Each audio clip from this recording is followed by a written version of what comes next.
So those red men came from our women. So naturally they wanted to deal with them. They wasn't nomads. They had no land. So they made treaties with the nomads until you'll go far. Do you think anyone could make a treaty drawing a turtle?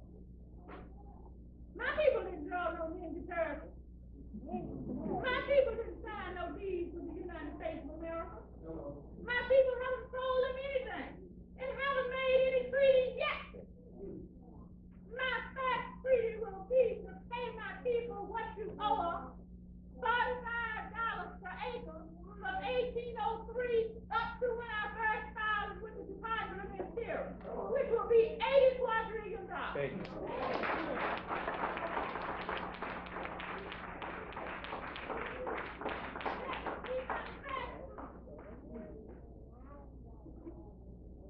My next treaty will be fulfill your obligation of protecting my people, their land, their rights, and their property as you signed with France, Spain, and Germany.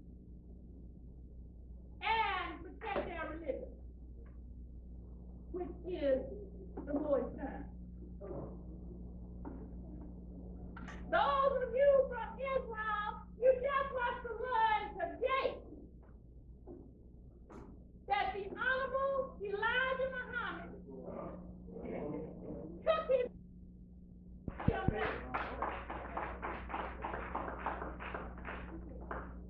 You came from the same mother that I came from.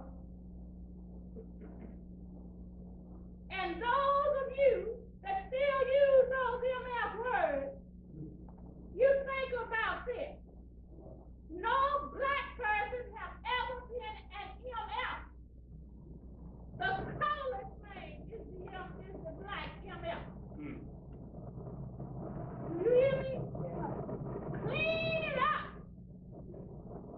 and become dignified and become rulers and owners because you got a job to do. You got to take your positions in your country. You got to go to school and learn how to count. Because I'm not leaving $80 quadrillion to no food.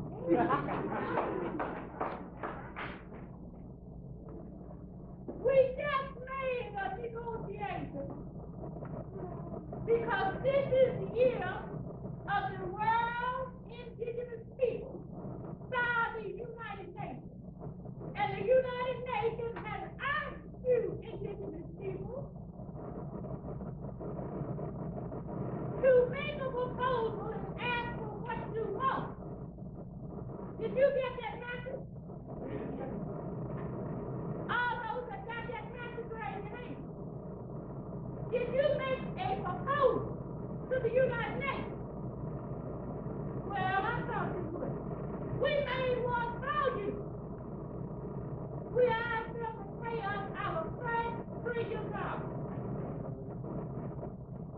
We haven't given our official number as the Washitaw Nation by the United Nations. We haven't looked. You don't have to say, well, this got to be a lie. But everything I'm telling you, we can prove it right here. And I will stop where someone else can talk to you who it gets to know. A man gets old. People like me, I just get tired. I'm just 66. Somebody says, young brother, come up and talk to me. Thank you, time.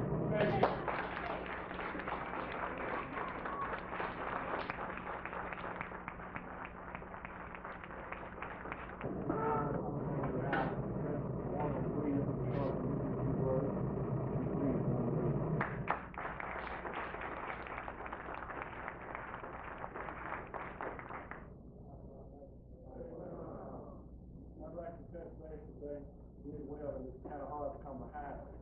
But I'd like to touch bases on as far as the we talked about the court proceedings that just recently, yesterday, she was in court.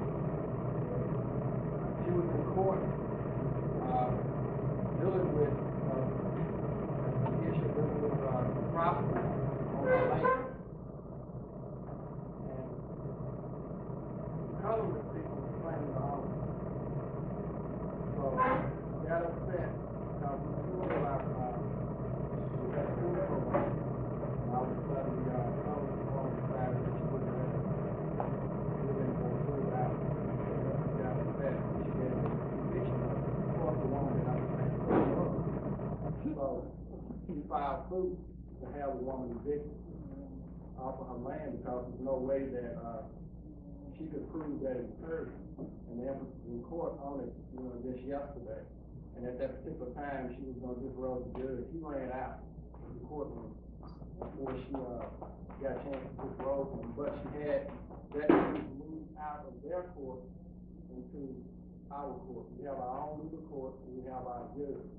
And of course, the judge claimed that we didn't have any knowledge of that either. But I've traveled with the Empress for the last several years. We've gone to many archives. We've those down in Washington, D.C. and other places, and I've witnessed her in action. And it's a real treat. I mean, you couldn't get a better treat nowhere. And it was very fun and educational to myself, and it's still going on. But just to, I won't stand too long. I give you all the opportunity to ask questions that you all may have. But to go a little further into the court, I've had my ups and downs as well. With the court, they have tried to do things to me as well, but they hadn't ran me out yet. But they have tried to do things to me. And the Empress, she went to court with me on a couple of occasions, and just her presence made it all, a little bit easier, because no judges on her land wants to deal with her at all, because they can't handle her. They know for a fact that they are holding a legal court on her land. And being aware of that, like she said, whether you're innocent or guilty, ain't nothing they can do about it, because they have no legal charters and no proclamation to prove that they have jurisdiction over you as a whole. So anybody that, have that knowledge can file motions, in their behalf on that and simply walk out of the courtroom. And when they are aware that's what you're about to do, they'll use their retreat to, kind of get you out of there so you won't wake up the other people in the courtroom. But on occasions when she was in the courtroom, she filed her motion and walked out. Some of the brothers and sisters in there that, woke up and they put out, they walked out right behind her.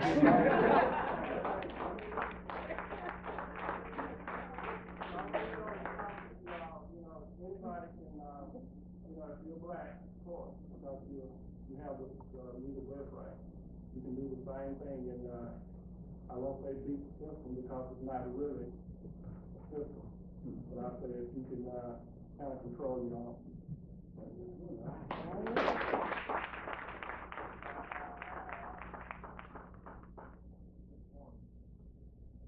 What I'm going to do now, and I realize that it may be a bit lengthy, but I think, I know you need to know this. The places that the Empress chose not to speak upon, the places that Prince wanted to speak upon, that is my job. I speak upon those particular areas that they believe not to link that have to touch upon.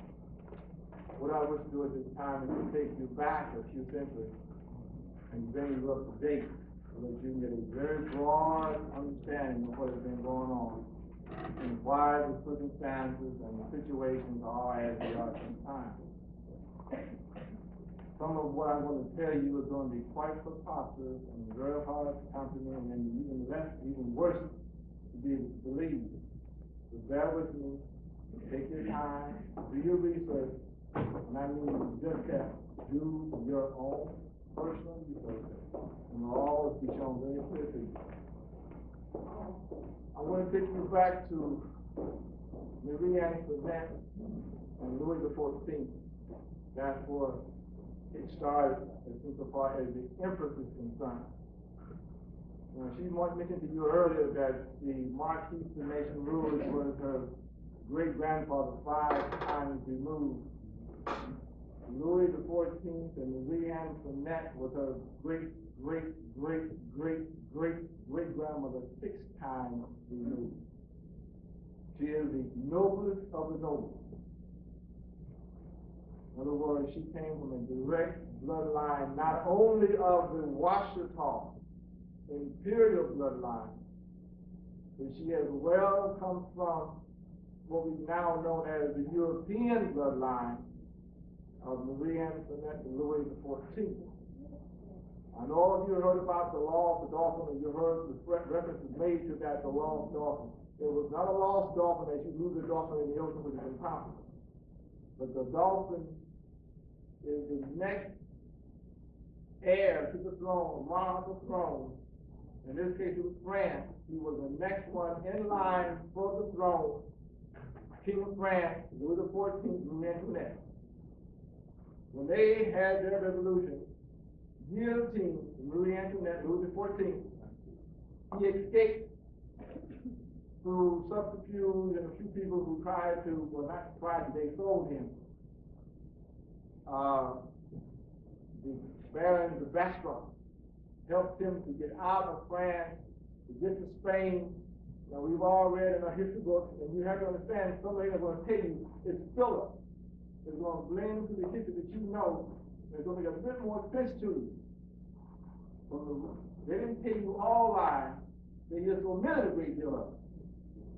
Now, what they did was that Baron de Verdiacee took the Marquis de Maison Rouge, hid him out, and under secrecy and undercover, got him to France, not got him to Spain. Now, Spain was ruled by his uncle at that time. The King of Spain was his uncle. So we've all heard about how they intermarried for alliances for peace, for, shall we say, a coalition sake. But this is what was going on at that time. So his uncle was the King of Spain. He gave him a Spanish land grant and shipped him to what is now known as Louisiana. But before he got there, it was known as Washitaw D.W. Mountain. And what D.W. Mountain means, it means we dug the mound. There are mounds down in Washitaw, huge mounds where we worshiped on in the days of old. They don't tell you this because they don't want you to know who you are in your birthright. All right? Every year we go to the mound on the 19th of June, and we have, shall we say, our own rituals and ceremonies there. Now, we don't understand all of what it is that takes place there because that part of it has been lost to us. But they killed so many of them. So we are in the process of getting that back as well. Some of your parents and grandparents now have knowledge that we need to fit into the code. But they don't know. It has to be some kind of a coalition or association where it comes together. Oh, that's why so-and-so said this, that, and the other. You know all about the verbal history, the ritual that we carry on with them. Is that verbal knowledge that we carry. That's what brings the folks together. And it's here, some of y'all care right now. Your fathers, your grandfathers care that. We need that now. This is why we come to you now to talk to you, get you understanding, get you farther, get you knowledgeable about what's going on, that we need this. These bits and pieces we need. She has spent 30 years of her life just putting the pieces of the Washitaw puzzle together. Now, when the Marquis Mason Rouge came to the United States of Louisiana at that time, then known as the Washitaw, he came in that area. As the Empress mentioned before, he married under Washitaw imperial law a washerwoman. So when you hear the word washo or washita or washita, washo is female, single female. Washita is a single male child. Some of the names you may have heard, and it's beginning to come back to us slowly but surely, so we are gathering it back up. He married her, the Marquis Nation who married her up under Washitaw law. He could not marry her under French law because the black code forbid it. Black code. That predated the Jim Crow laws of America. That's where Jim Crow came from. Don't let them lie to you and tell you that the white man did this by himself.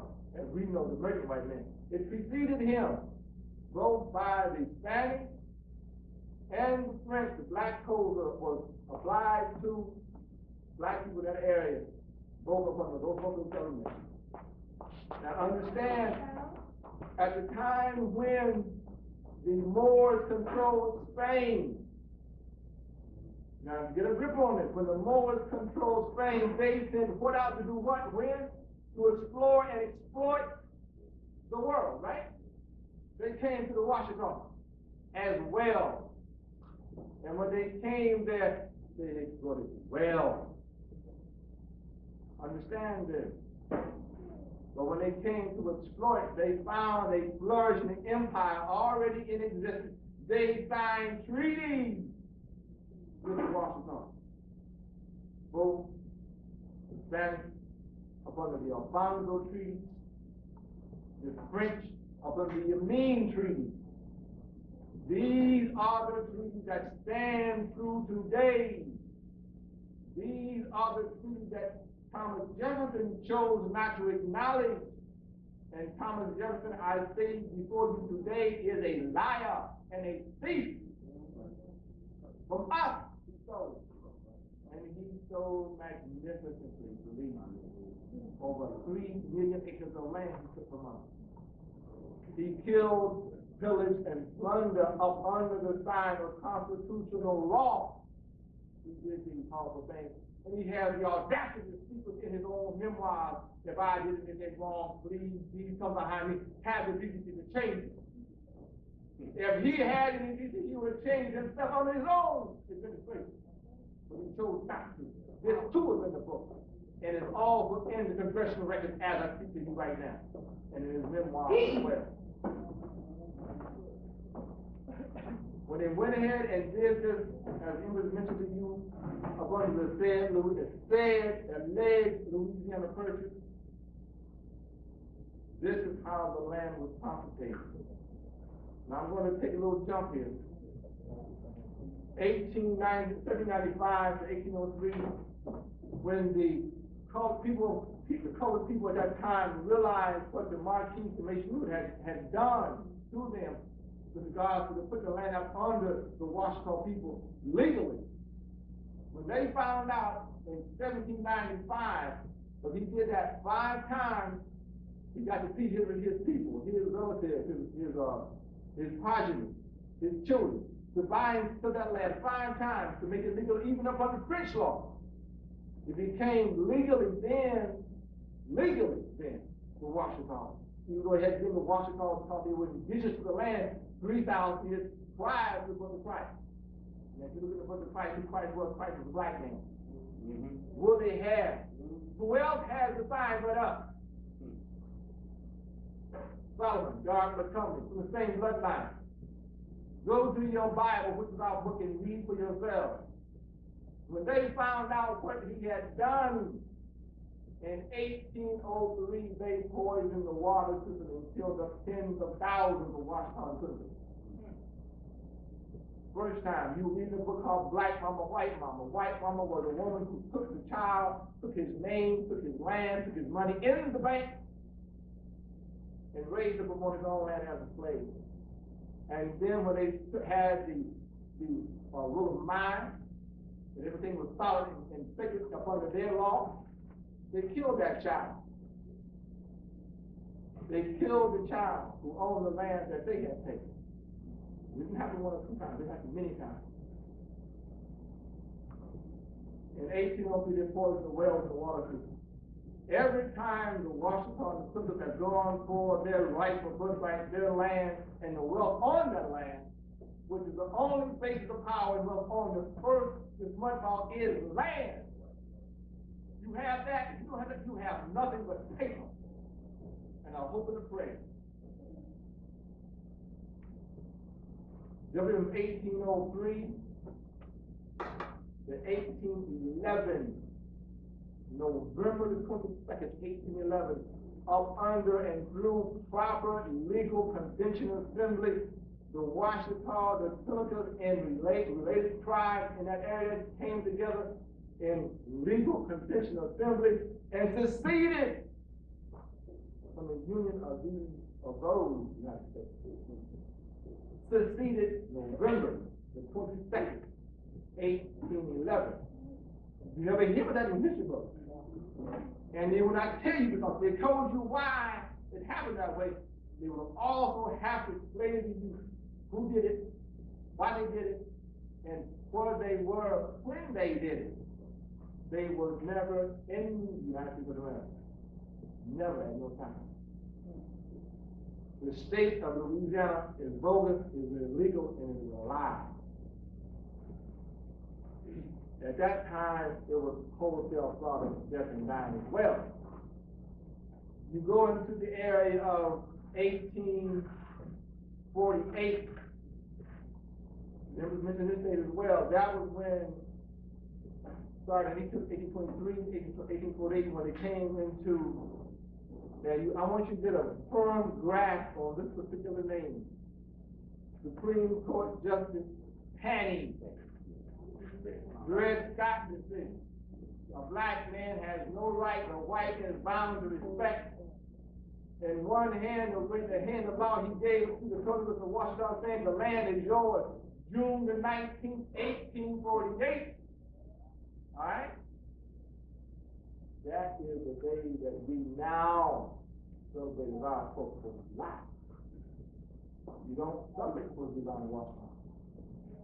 Because we are getting into a lie, which we not doing. 1848, June 19th, wholesale slaughter again, Washington. All right? So they knew we were coming for the land this time because the Supreme Court had said it.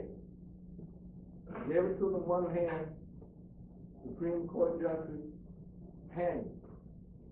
Case 32, Supreme Court docket. Case 191 will address the issue where the Senators and the Washitaw got the land back illegally up under the ruling of the Supreme Court. You cannot go any higher than the Supreme Court unless you go to God, the Almighty, Spirit himself, or herself, or itself, whichever you prefer. In the left hand, he smacked it down by saying, the Dred Scott opinion, never a decision by the Supreme Court. Never. Understand that the white power structure, or the power structure who is colorless, having more color than us, they said it was a legal binding document, which is a ridiculous lie. Check out the Supreme Court docket and see what that was opinion or legal law upon the Supreme Court ruling. It is not. Check it out. Going from 1848 to 1861. Now, the documents that we carry with us says that the city of Louisiana was taken out of the Union in 1861. We know for a fact they lied. They were taken out in 1811, 40 years prior. It's just a lie that they tell. I was told the same by it, so don't feel bad. Just in the last couple of years, I was telling the truth. James Johnson Bay goes up in Cleveland. He told us earlier, but I couldn't believe that it was so possible. That we had this kind of history. This is our birthright. It took me until a year and a half ago when I came down to help him, when I was sitting down to help her, did I fully understand what he was talking about for 15 years prior. It was so possible, I couldn't believe it. But you look at the situation of 1861 when they dealt with the succession from the Union, the so-called Civil War. Now let's bear with me for a moment and let your mind just go free for a second. If I tell you that the war was fought between the white against white, the three our blacks behind, it sounds good on paper, but it's not true. But if I tell you that they fought us, the Moors, for our land that stands between the Allegheny Mountains and Rockies from beyond the present-day Canadian border to the Gulf of Mexico, would it make more sense to you? It would. Because the very ones who got the large portion of the land in Washitaw was not the Union soldiers or Union veterans. It was the Confederate veterans that was the land, who came into the land, pillaged, plundered, raped, and killed us again. I'm going to digress just for a second and get back to 1788. This infamous Tignon law. How many of y'all have seen, not the latest one, but the old Angel Mama pancake box? Raise your hand. That box carried more power than y'all ever could ever conceive of. That rag, as we call it, on her head was a tignon. And that tignon gave us the power to do this. And I quote to you, if she killed, stole, embezzled, whatever it is that she wanted to do that time, and they came to arrest her and put her in jail, and that's what they could do, they could arrest her, they could put her in jail, but they could not close that cell door on her, as long as she had that tignon on, as we call it, that rag. They could not feed her just any kind of food. They had to feed her the best food that they could buy at that time, bring her to her and put her in that cell, which could not be closed. And a minute or two before sundown, they had to let her out of that jail because she wore the tignon. And the reason why that is so, still on the books today, there's one exception. At that time, she had to go service her master in his bed. There was a lust law. A lust law. Now, y'all sisters have to do one thing for yourselves and the brothers too. And your children, you've got to understand the powers you carry. You've got to understand. If you misuse from this for day forward, you are going to be responsible for what you misuse. Understand it? Y'all are the most powerful beings that walk upon the face of the earth. Because a child, a universe, comes from no way but through the foundation. And that brother has got to carry his half to water. The drugs, the alcohol, and all the life has to be put aside to bring these demons that foundation. And you got to walk it like a conqueror.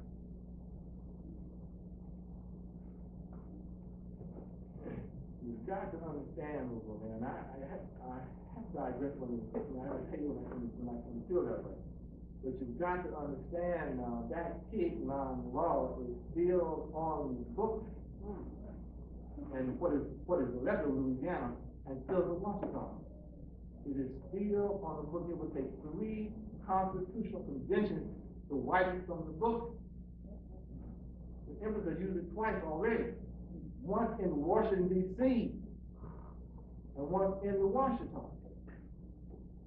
And the reason she's able to use it in Washington, D.C. is a township on an international scale. That puts it into a totally different category of town, city, or township, or town, city, or village. It will never have a proper representative from the Washington, D.C. campus. Because it was owned by black people. Going from 1865, there was a time in the Washitaw that the black had to, the Washitaw and Plymouth had to actually fight for their land.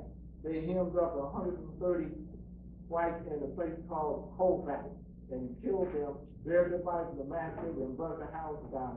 This was their land that they were fighting for. Never in the history book, but it's just a record. A record down in New Orleans. But you, the life of us, you never see that what you do with the Empress stuff. The man that you see, some of the actual talking about. The man that you see. So you do not have to take our word for it if you choose not to. So we know that it's there. Alright? 1865, 1875, again, around that same time, another group of about 57 white families were families and people were killed in the area. Same reason. White man walking through the Empress' great uncle, told him to his face, I want your wife, your children, your land, and your money in the bank. What about? Well, his not. He wanted it, because he wanted it for his wife. Her uncle stomped him in the street right there. She stomped him. He didn't want him. Stomped him. The white man went and got the mob, came back and killed him, and hung him up after he killed him and shot him at a place called Two Nigger Bend, that is still in existence today, for the intimidation factor. But the intimidation is still going on down there. All right? All these things happen, can be proven to you beyond a shadow of a doubt.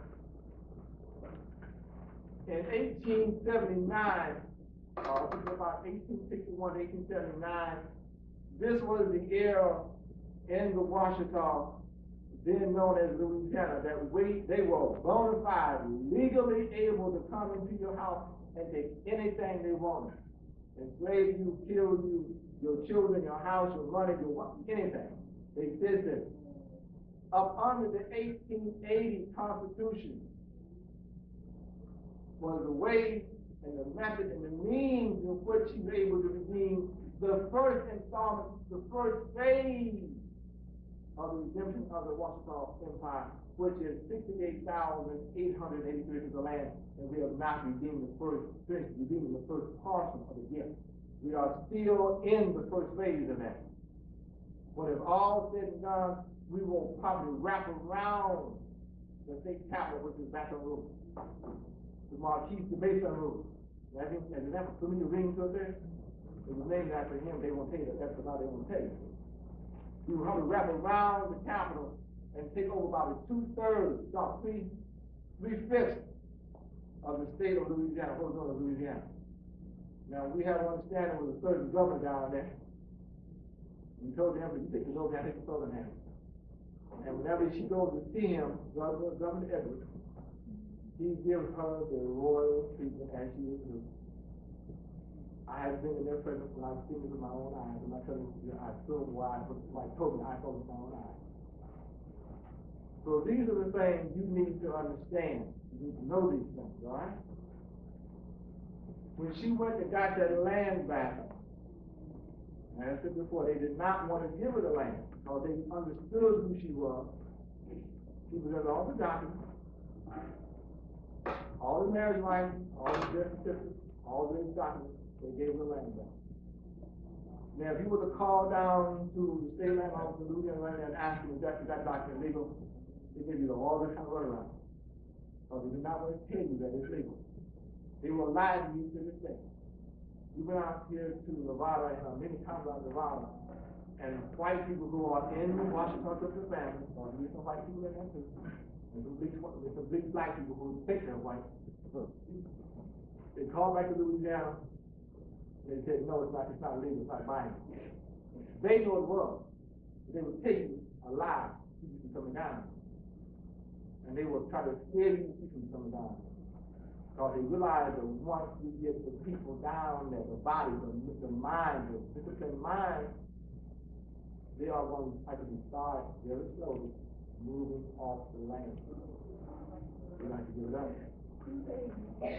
Understanding, and I tell you this, every grain of dirt, every drop of water, every blade of grass, every shopping mall, every tree limb, every TV station, every hospital, every curb, every dead dog, every antenna, every university, every school, every cat that could have choose to say belongs to your highness. Everything. They came here up on the top of it when they started building on land on what we call local title. Now to show you the audacity of these people, in 1992 we had a convention in a hotel called Monroe Inn. She put in the legal notice that the land was hers, the hotel was hers, that it set up on. When we went out, we got that hotel after the convention was over, they tore it down. 160-some suites in this hotel, they tore it to the ground. We had served papers on them. State Farm Insurance Company. I was there when they served the papers on. They tore it down. You know why? Because you did not have your handsome and your beautiful face. They're telling you, pass down, you can pay yours down. You cannot have that thing. All right? Going from 1880 to 1918, I'm not certain on this date, and somebody knows, help me out. The honorable, or shall we say, the noble Drew Ali was born. 1886, January the 8th. He was born. Now, he went to Woodrow Wilson, asked for the flag and his permission to teach the history of the black people, which was the Moorish history. He said, okay. He gathered up such a force, such a following so quickly that it scared them. And from that point on, they started attacking himself. In 1929, they killed him. They killed him, beat him up in Chicago jailhouse. Out of jail 3 days later, he died. All right, and at the same time, things were still going on in the Washitaw. People were still being killed, still dying, still organized, still being forced. There's many instances where a black woman refused to lay in bed with a white man. He would literally kill her on the spot. That's what he done. There's 2 people on the bed. 1935, the Honorable Huey P. Long. How many know about Huey P. Long? Raise your hand. Huey P. Long, the then governor of then Louisiana, was killed in his office. Within a month after he was killed,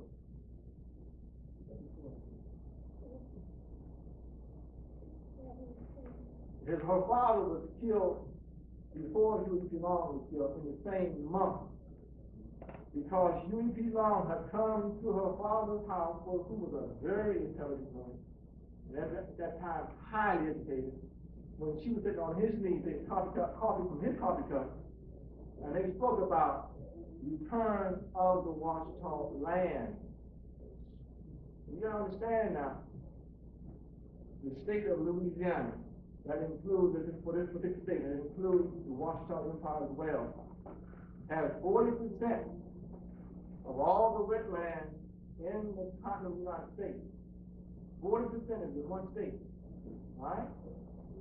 The flooding of that area is really richness. And he was going to give this kind of wealth back to black people. 1935, they killed both of them. To her father in Clear Lake, Jesus Brain, and John Huey Long in his office. Sitting at her father's dead feet, her grandmother crowned her the Empress at his feet. All right? Her grandmother knew what time it was. She left out of the Washitaw, went to California, never to return. A lot of information the Empress got was over the phone through long conversation. She knew if she came into that, he was going to kill her. We cannot prove it, but we think her mother was killed as well. And we think, and we are right now searching for the Marquis Mason Lewis gravesite, we think he was poisoned as well. These things you need to understand. Remember, from that time, 1942, a civil engineer and researcher, his name was Gervius Lombard. He went to the files and found out that the land had never been seized in the United States.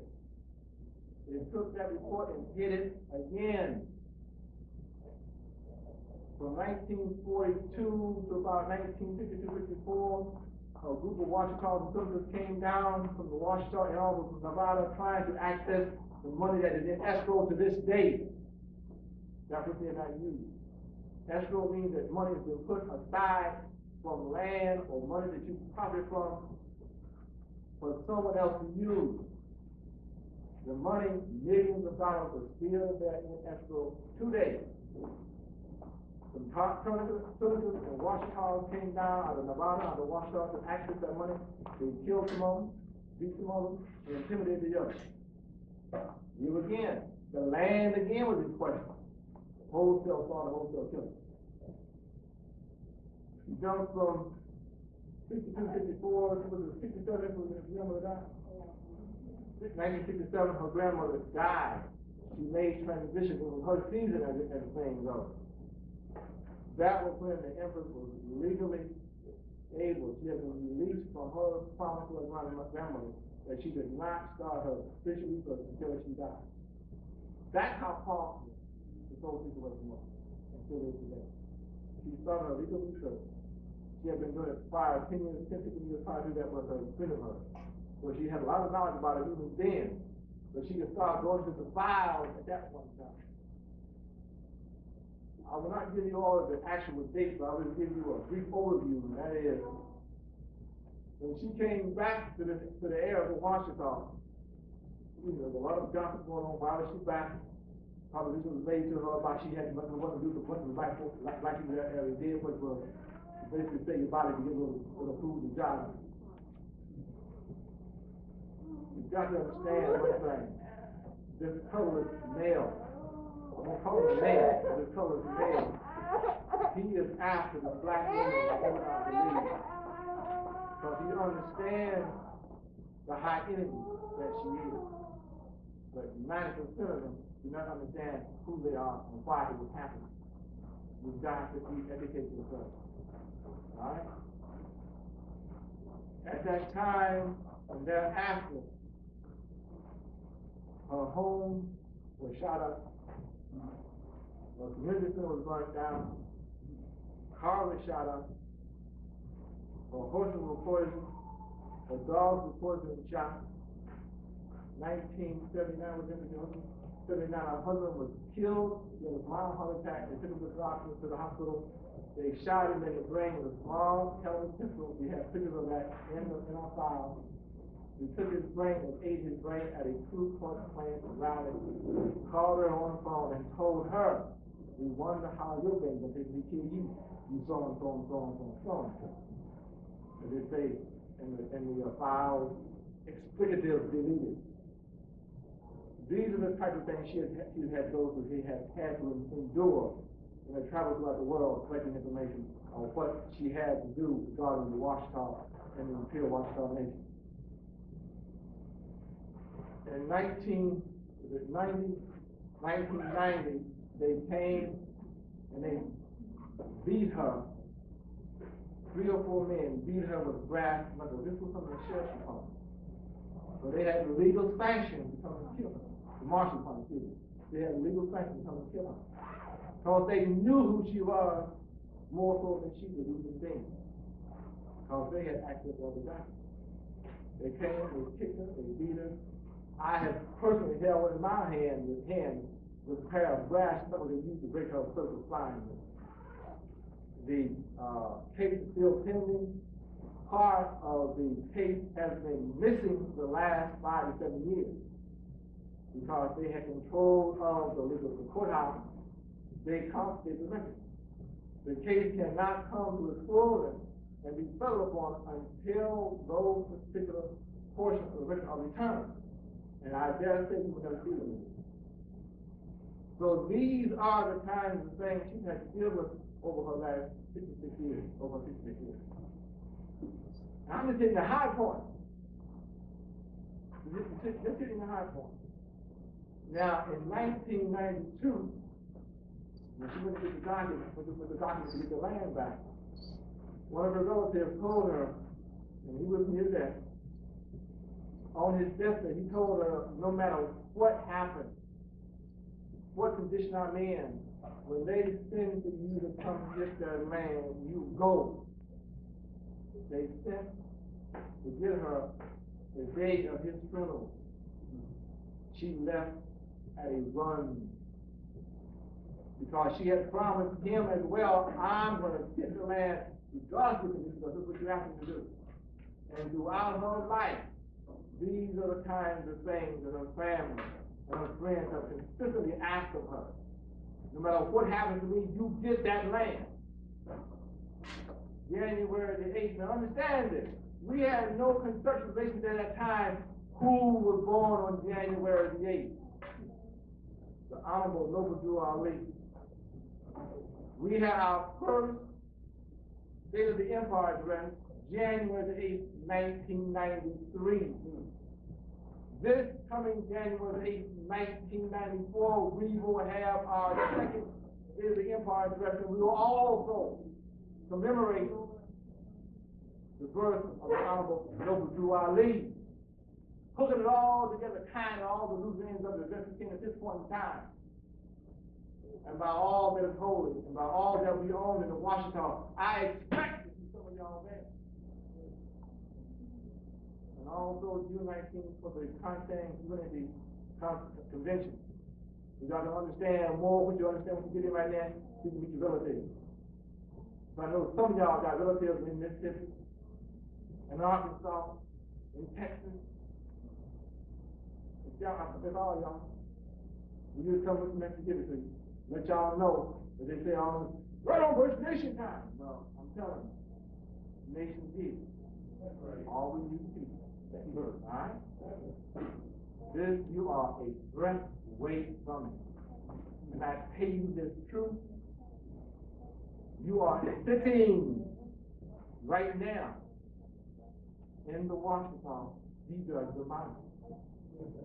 Because we have documents saying that we own from the Atlantic Ocean to the Rocky Mountains, living around the 13 colonies, part of North Carolina, Tennessee, and shoot straight up to Alabama. We own this stuff.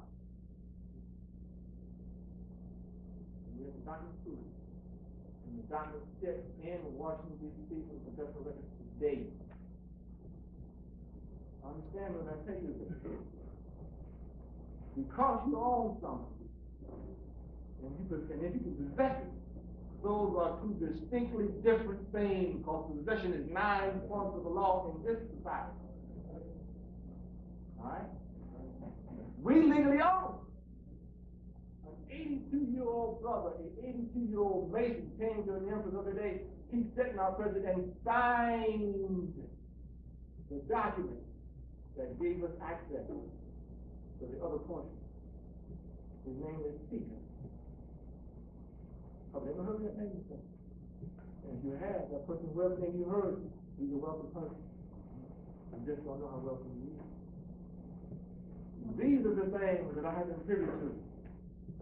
These are the things that I bring to share with you today, as the Empress has done, and as Prince Warren has done. You need to know this. And one of the main reasons why I put myself on the line, my life on the line, was not for y'all old gray head people about 10 y'all. Not for y'all young ones who over 21, but it's for these young ones. And for those sometimes, and I was dying to go to that place already 3 or 4 times before I used a business. You know, I'm gonna tell you something. And I love my brother Billy. I had 4 brothers, 5 of them at one time. There's only 3 of us left now. But when I went to Vietnam, not one of them told me, don't go to Vietnam, Clint. Get down next to Washitaw. Did not know anything about the Washitaw at that time. But did not tell me not to go to Vietnam. But it was a thing to do. It was a particular thing to do. I was a man.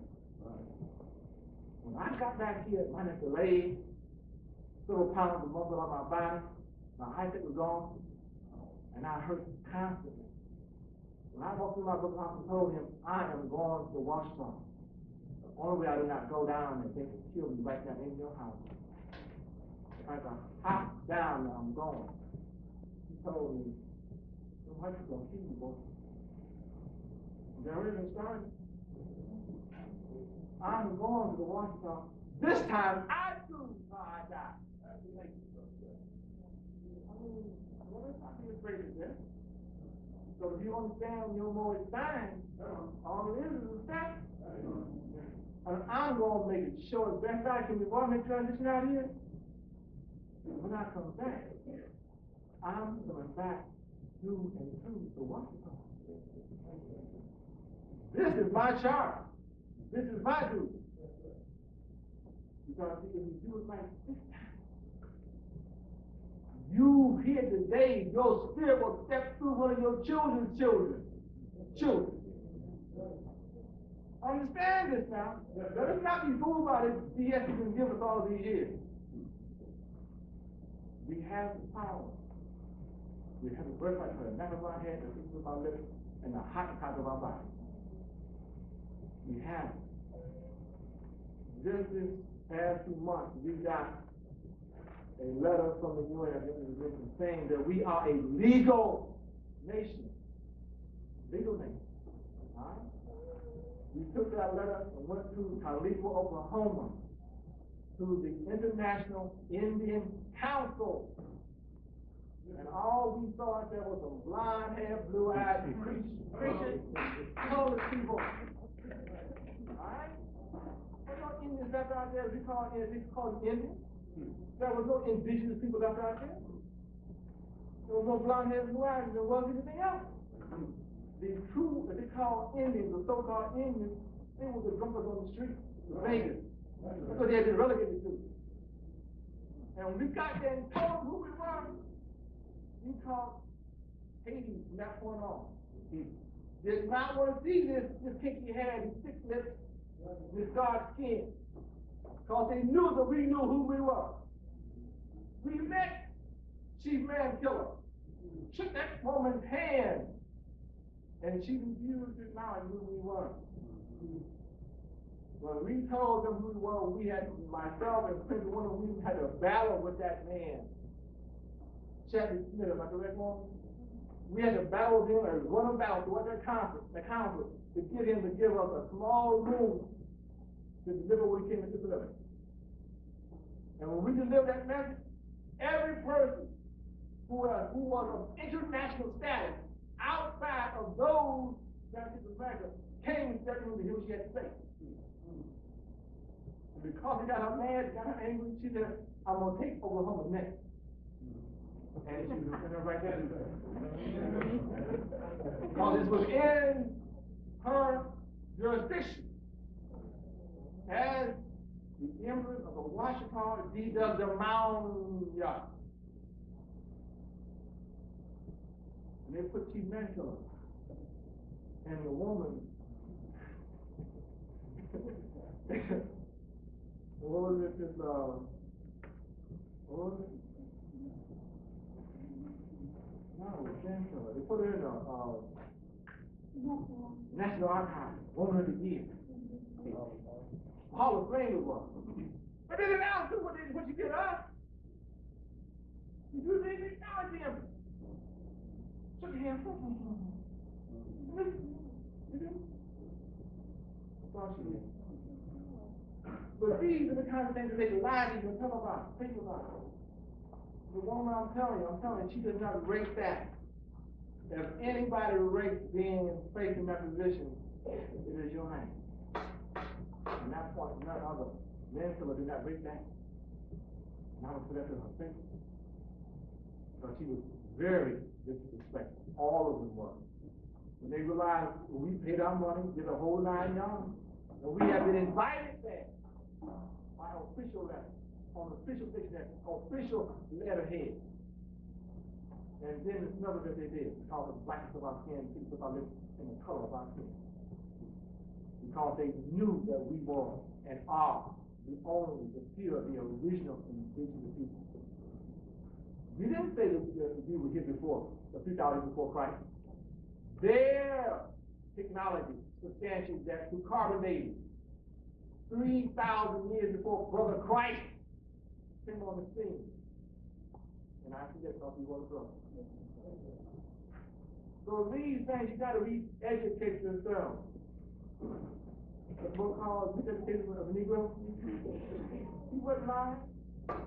He just didn't tell it all. So I'm going to bring it to a close now. But I want y'all to understand one thing. We need intelligent, energetic, black sisters and brothers who have the pioneering spirit to come to the Washitaw.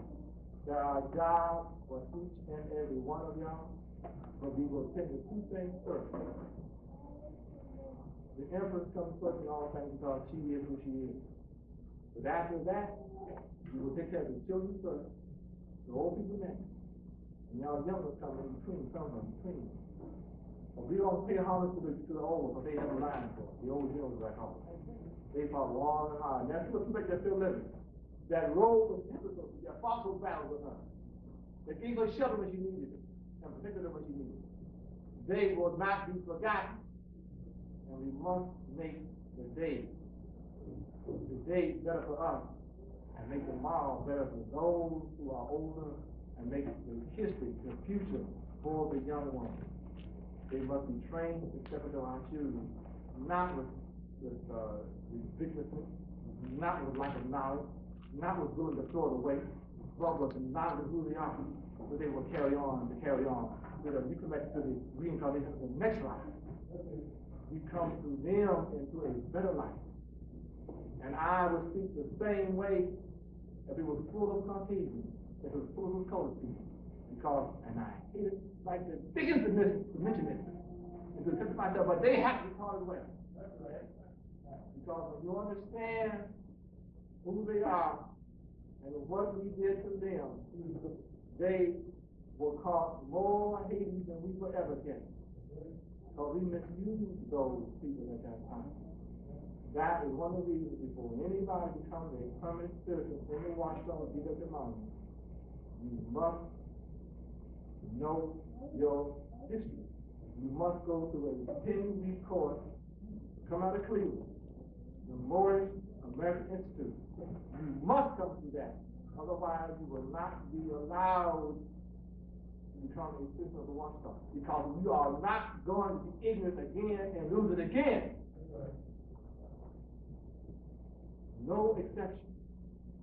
The only exception that will be for those who can actually the right and those who will be to deal with. And those who will only be old people. The young ones will be taught by young. But they will watch the time. And with that, I'm going for another hour, but I've been told twice, shut up, so I just shut up. But I'm telling you, you've got to deal with this very good. Because what I've told you today, what I told you, and what one reason told you, you all are responsible for the knowledge. You can never say again, I didn't know. You're responsible. That is your child. First child. Second child, speak to Washitaw. Thank you very much.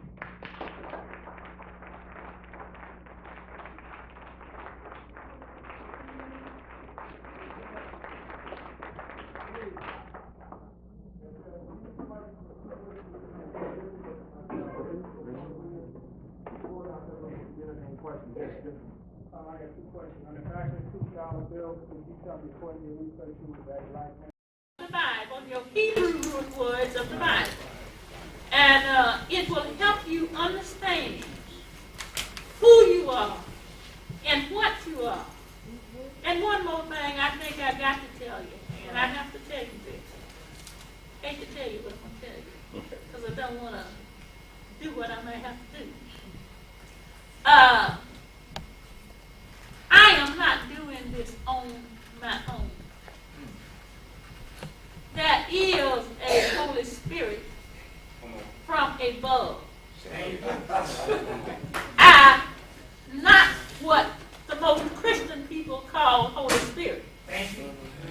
But there is a Holy Spirit. I got mine from there to do what I have to do. And I was given a mark of distinction that I can't see. But if you insist, you can see it. Yes, that's right. And that mark is about right along there, isn't it? It's a 7-pointed star that I was not born with. And the X. I've never seen it. But everybody that associates with me has seen it. Because it was put where I couldn't see it. I would have to believe it's back there. And someone else would have to witness it. When it was put back there, I was told I had to gather my people together. Tell them the truth. If you want to see it, you will. I just want to touch back to the basis of what your brother was talking about earlier about the black man made the white man? Isn't that the real reason why they hate us so much? And the second question is, didn't Yaku, the brother in Africa, was the one that basically made this white man? Yaku is really just a name. And if you trace it down, you'll come back to Jacob. Okay, but what made the man was the alchemist, the